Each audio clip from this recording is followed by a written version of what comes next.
Hello friends, स्वागत है आपका आपके अपने चैनल सोच पर प्रहार में। दोस्तों, आज के इस वीडियो में थोड़ा अलग तरह के केस की हम बात करने वाले हैं। दोस्तों, कुछ केसेस जैसे आते हैं जो लीक से हटके होते हैं और उनके जो जजमेंट होते हैं कई बार वो हमें राहत दे देते हैं। तो दोस्तों, आज की इस वीडियो में माननीय सुप्रीम कोर्ट का एक निर्णय मैं आपको बताने वाला हूं, बहुत ही अहम। शायद हो सकता है इस प्रकार का केस आपने सुना भी ना हो। तो दोस्तों देखिए, जब भी आपके मामले बिगड़ते हैं तो सबसे पहली कोशिश आपकी भी यही होती है कि आपसी सहमति से सब कुछ सही हो जाए, और सबसे अच्छा ऑप्शन भी यही होता है कि आपसी सहमति से ही सब कुछ सही हो जाए। लेकिन दोस्तों, इससे पहले भी मैंने वीडियो बनाए थे, जब आप आपसी सहमति से डिवोर्स लेना चाहते हैं तो उस दौरान भी आपके साथ कई सारे धोखे हो सकते हैं जो कि आए दिन प्रकाश में आते रहते हैं। और दोस्तों, उस वीडियो में सारे धोखों का कलेक्शन मैंने बनाया था कि यदि आप म्यूचुअली आगे बढ़ रहे हैं तो आपको इन बातों का ध्यान रखना चाहिए, अदरवाइज आपके साथ ये प्रॉब्लम हो सकती है। उस वीडियो का लिंक भी आपको इस वीडियो के एंड में एंड स्क्रीन पर मिल जाएगा, उस वीडियो को देख लीजिएगा, उससे आपको काफी कुछ सीखने को मिलेगा। और दोस्तों, आज के इस वीडियो में भी मैं आपको ऐसा ही एक धोखा बता रहा हूं जहां पर आपसी सहमति से सब कुछ हुआ और बाद में हस्बैंड के ऊपर कई सारे केसेस लगा दिए गए। दोस्तों, बहुत इंपॉर्टेंट केस है और अगर आप पूरे केस को समझेंगे, जानेंगे कि अलग अलग कोर्ट्स ने कैसे कैसे डिसीजन इस पर लिए, तो हो सकता है कि आपको अपने अपने मामलों में काफी राहत मिले। इसमें एफआईआर भी दर्ज की गई है, इसमें क्वेश्चन के लिए भी वो लोग गए और भी सिविल सूट भी फाइल हुआ और भी काफी सारी चीजें हुई।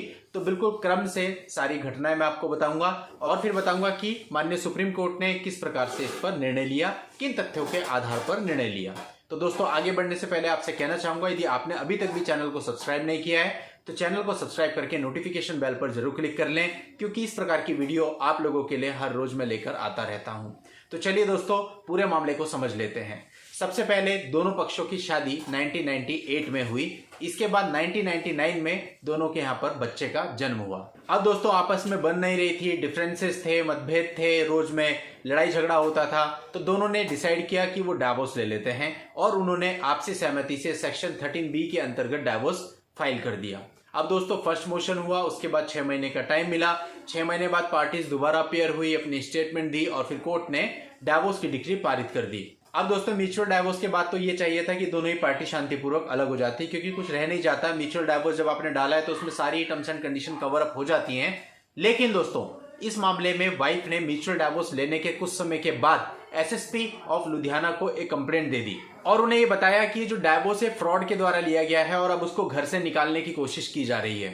अब दोस्तों, हस्बैंड का पक्ष ये था कि म्यूचुअल डिवोर्स हुआ है, म्यूचुअल डिवोर्स में दोनों पक्षों की सहमति थी। ऐसा तो है नहीं कि वाइफ ने बिना पिटीशन पढ़े साइन कर दिए होंगे और आफ्टर 6 मंथ जब उसने वेट किया तब तक भी उसने पिटीशन नहीं पढ़ी थी और आफ्टर 6 मंथ वो कोर्ट में जाके दोबारा भी अपने स्टेटमेंट देके आई है। यानी कि उसने सब कुछ पढ़ा है, सब कुछ भली भांति जाना है, उसके बाद ही ये डिवोर्स हुआ है। और दोनों हाईली एजुकेटेड थे, हस्बैंड भी और वाइफ भी, इसलिए ये बात नहीं कही जा सकती कि ये डिवोर्स फ्रॉड से हुआ है किसी भी तरह से। तो जो हस्बैंड था उसने इस कंप्लेंट को क्वेश करने के लिए सेक्शन 482 सीआरपीसी हाई कोर्ट में एक पिटीशन दाखिल कर दी। और दोस्तों, मीनवाइल जो वाइफ थी उसने इस डिवोर्स की डिक्री और जजमेंट को नल एंड वॉइड करने के लिए एक सिविल सूट फाइल कर दिया, जिसका कारण उसने ये बताया कि डिवोर्स की डिक्री फ्रॉड के द्वारा ली गई है।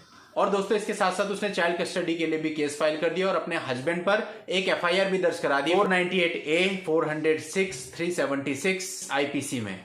अब दोस्तों, हाईकोर्ट ने पूरा मामला जानने के बाद जो हस्बैंड की तरफ से 482 सीआरपीसी की पिटीशन डाली गई थी उसको खारिज कर दिया। अब इसके अगेंस्ट वो लोग सुप्रीम कोर्ट में गए।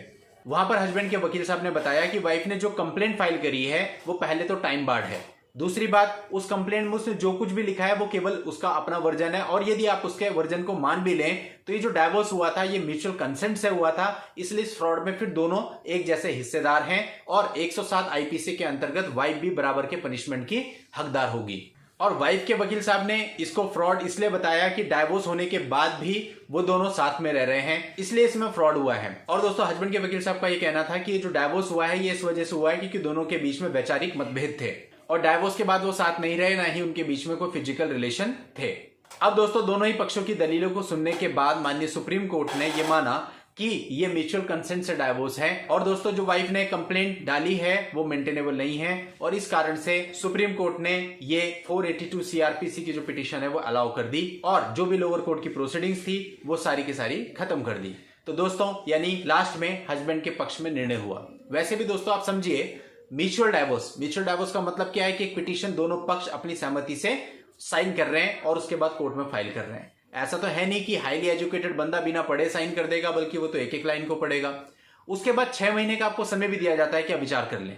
6 महीने बाद आप दोबारा कोर्ट में अपियर होंगे, फिर कहते हैं कि हाँ सारी चीजें सही हैं, आप बकायदा अपनी स्टेटमेंट देते हैं, अपना एफिडेविट फाइल करते हैं और उसके बाद आप कहते हैं कि ये जो डाइवोर्स था ये फ्रॉड से हुआ। तो फिर ये कैसे संभव है? अगर मोटे मोटे तौर पर देखें तो भी संभव नहीं है, और यहां तो बहुत टेक्निकली कोर्ट ने देखा और सारी चीजों को समझा कि भाई ये गलत इल्जाम लगाया जा रहा है। और यहां पर आपके लिए एडवाइस ये है कि यदि आप लोग म्यूचुअल कंसेंट से अलग हो गए हो तो उसके बाद कभी भी आपस में फिजिकल रिलेशन ना रखें, आपस में एक दूसरे के साथ ना रहें, वरना आपके साथ भी हो सकता है इस प्रकार के इल्जाम लगाए जा सकते हैं। रेप का इल्जाम भी आप पे लगाया जा सकता है, क्योंकि म्यूचुअल डाइवोर्स होने के बाद वो आपकी पत्नी नहीं है। तो यदि वो कह दे कि भाई इसने मेरे साथ रिलेशन रखे हैं तो आप पर रेप का इल्जाम भी लग सकता है। तो इसलिए दोस्तों सतर्क रहें, सुरक्षित रहें।